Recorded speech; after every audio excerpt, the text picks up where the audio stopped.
Welcome back to the Woven Well podcast. Have you ever known that something was wrong with your cycles or hormones, but you didn't have the answers that you needed? Maybe your doctors ignored you or only offered you birth control when what you wanted was to fix the problem, not silence the symptoms. Being stuck like this can be infuriating or devastating. Where can you go for help? And will it be worth the effort involved to get there? Well, here at Woven Well, we want to help women who find themselves in situations like this by providing them with the education that they need, the skills for advocating for themselves, and the resources that they deserve to get the care that they deserve. But I've found that for most of us, we need a bit of hope before we can gather the courage to take that first step. That's why each month we talk with real women who have been on a similar journey to allow them to share their story and the difference education, advocacy, and the right resources made in their own lives. Well, today I'm talking with Bethany, a farmer's wife and mother of three who, in her own words, pursues health and abundant living in all aspects of her life. Bethany, welcome to the show. Thank you for having me. I'm so happy to be here. I'm glad that you're here as well. And I'd love for our listeners to learn just a little bit about yourself, anything you'd like to share with us. Well, like you said, I'm a farmer's wife. We live out in Oregon on a beautiful fifth generation organic family farm, and I am definitely very passionate about pursuing health in all aspects of our lives. That desire to want to live an organic life, so to speak, obviously that's important to you. I'm interested in how that's going to come up in the conversation that we're going to have today, because I've invited you to share a little bit of your story with your reproductive health journey. So maybe we can start with a little bit of background or what your journey has looked like. Where did it start? Yeah, absolutely. So our journeys had lots of twists and turns unexpectedly. My husband and I have been married for 12 years. And comically enough, when we got married, he was the one who brought it to my attention of like, hey, I don't think this is normal. I think you need to maybe try some different things because oftentimes my cycles were very, very irregular. They were painful. But I'll be honest, I never expected the diagnosis that we got. I think it's because, in part, I just assumed a lot of what I experienced, everyone experienced on one level or another. And it's part of being a woman is having cramps, periods. Who can tell you when your period's going to be like? And so really what started our journey to actually seeking answers was it started with GI issues for me. And I never could find answers. We looked a lot of different places for it. And really wanted to have a root cause answer. I really wanted root cause solutions. Yeah. I love so much that it was your husband who first said, "I'm not sure this is normal." And so you mentioned pursuing a lot of different things to try to get those answers. What were some of the things that you attempted over the years? So I will say some things helped. We really devoted ourselves to pursuing health, and that started with our diet. And so I cut out refined sugars. Not to say I never had any sweets again. We use a lot of honey and maple syrup and other more natural sweeteners. That helped with the GI symptoms. Didn't completely eliminate them, but definitely helped. The less processed food I was eating, the less frequently I would have these flares. And so that was good. We did different cleanses.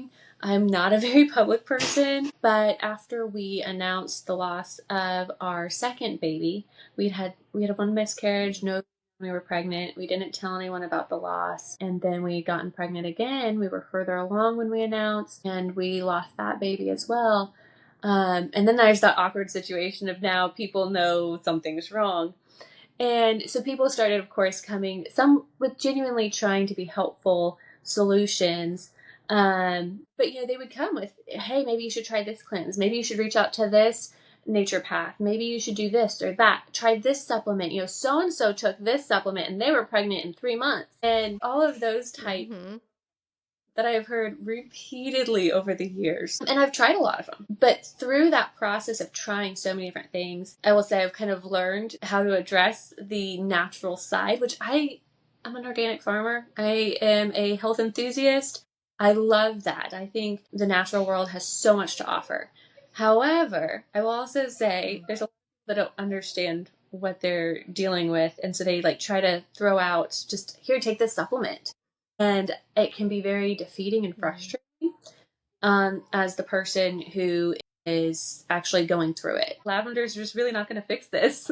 There's sometimes you need something a little stronger, and that's just the reality of it. I did a lot health-wise as far as exercising, and eventually we found out, it was after our 4th miscarriage, we found out that my body was not producing progesterone. And so that felt like, at the time, like a huge, just like puzzle piece that was unlocked of like, oh, okay, so this is why we are not conceiving easily. It doesn't help to beat myself up over the fact my body's not producing progesterone, and that feels very broken when it's something that everybody else's body is doing on its own. So when I started taking the prescription, at least while pregnant, I would take the prescription. I was able to have 3 babies that way. And I thought, really the worst of it is behind us. That's a closed chapter. We're done with that, and we can move forward. And yeah, I was still having painful periods and irregular cycles and different things coming up. But honestly, that was just a way of life for me. And to some degree, like I said, this is what normal women deal with. And it was not until we had another miscarriage, just about almost 2 years ago now, and that just completely blindsided me. And it was very, very difficult because I was taking the prescription, I was doing all the supplements, I was trying to stay active as much as I could. I'm doing all the right things. I'm drinking my water. I'm, doing all of the right things that we're supposed to do.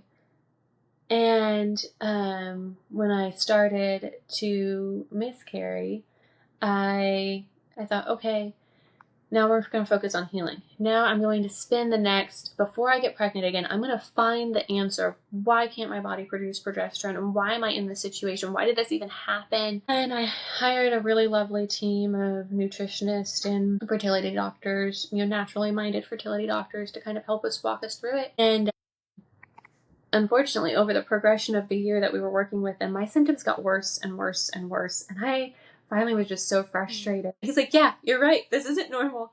And he had pointed out, but what's also not normal is the fact that you're in pain. Like, why are you in pain? And I was like, yeah, that's just normal. He's like, not. Normal people don't walk around in pain every day. And he told me, the normal threshold for pain is 0. And I'm like, no, that's not. I don't think that's real. And he's like, no, I can promise you it is. And that was just mind-boggling to me. And one of the consultants, actually, she was like, I think you need to look into endometriosis. And I was like, they talk about, being on their bathroom floor in pain, unable to move every month when their cycle comes. That's not me. Why that is, I don't know. I work through my pain. That's how I cope with pain. Is I use distraction as my pain coping method. But because I can distract myself, I think that led me to believe that my symptoms weren't legitimate. Like, yeah, I can still work through it, but also I don't have a choice. Like, I'm running a farm. Animals have to get fed. Things die if I don't show up to work. So I think maybe that also led to the belief that, yeah, it really can't be something that serious. Maybe it's all in my head. Maybe I just have a really low pain tolerance. And so I started researching endometriosis. Some of the symptoms seemed like they lined up.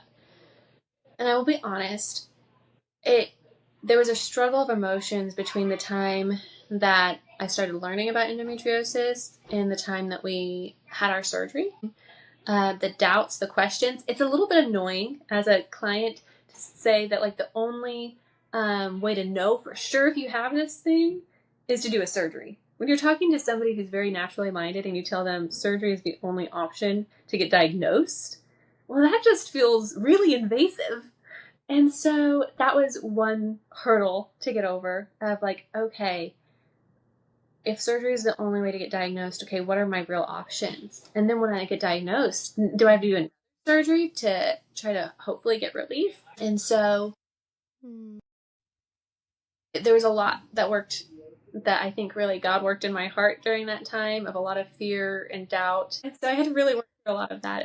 Okay, if I'm going to do this, what is the best way to go about it? I did a ton of research. I talked with other people who had gone through things that were similar, who went through endometriosis excision surgery, what their experiences were. Why are some women having 5 or 6 excision surgeries?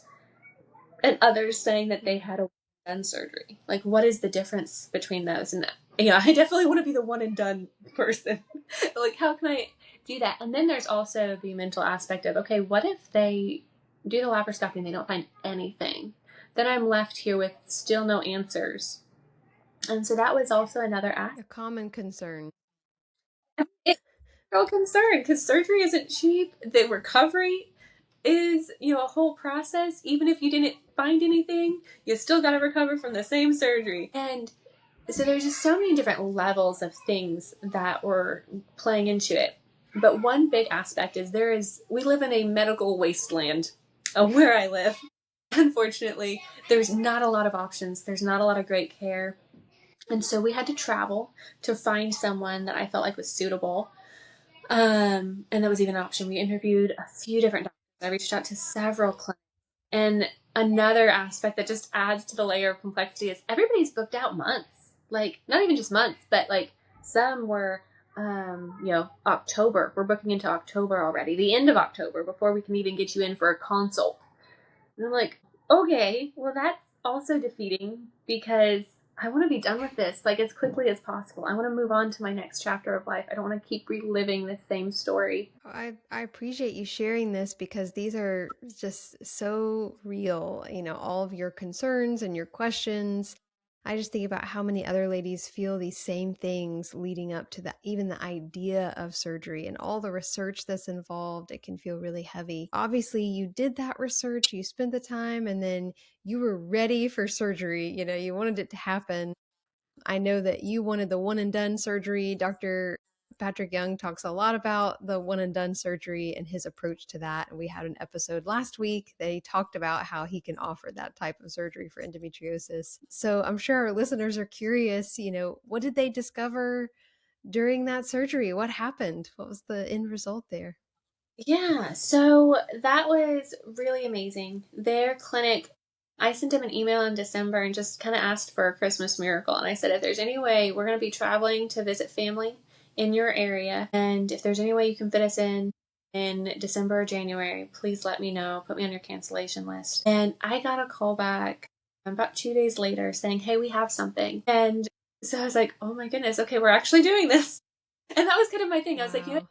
this is my, if this doesn't work out, then we're not going to keep struggling with this. We're not going to keep fighting this. I'm just going to move on.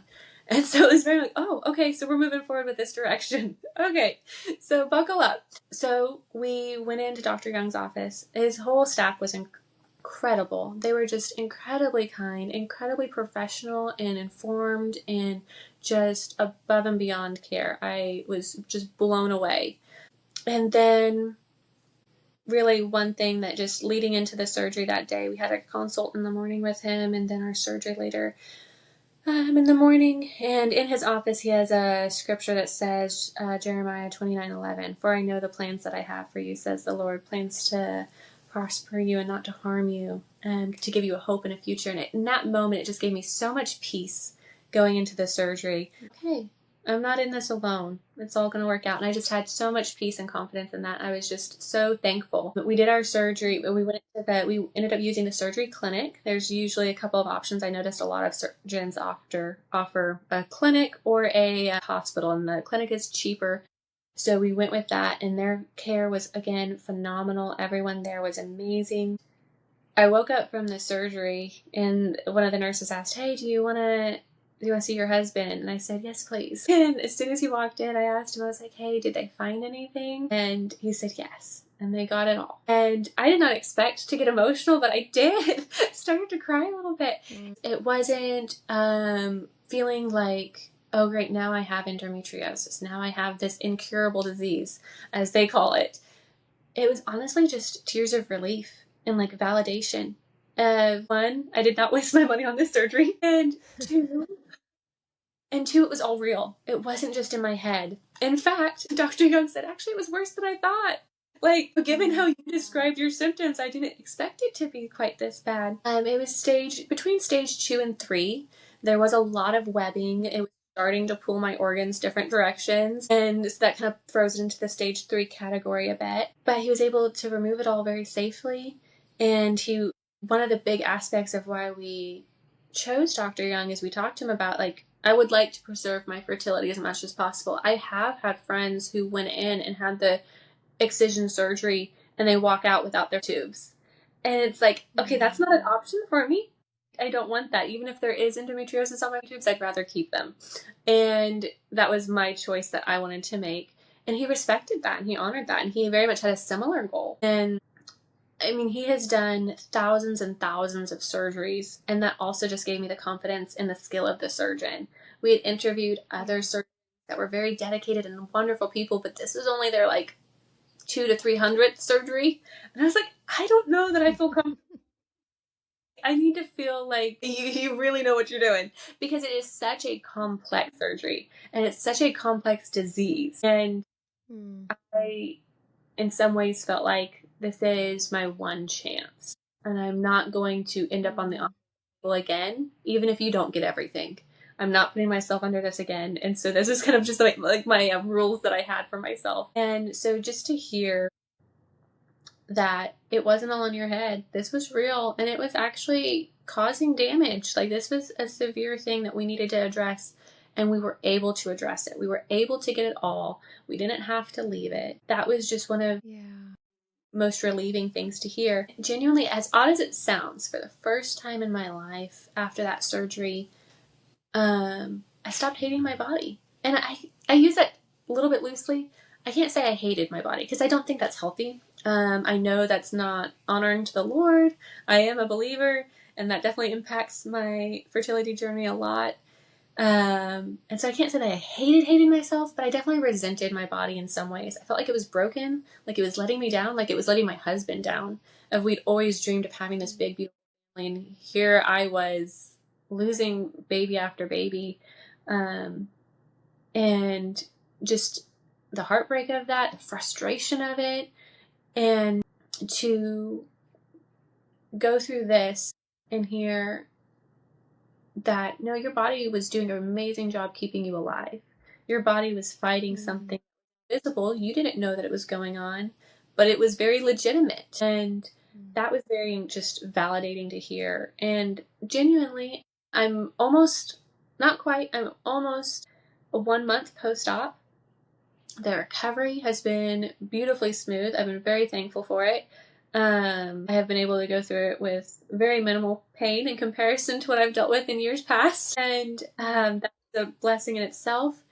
And genuinely, just the relief, I feel so lighthearted and just so thankful that I don't feel broken. For the first time in my life, I don't feel like my body's working against me. And I just really am just so thankful for the experience that Dr. Yeung was able to provide us with during this whole process.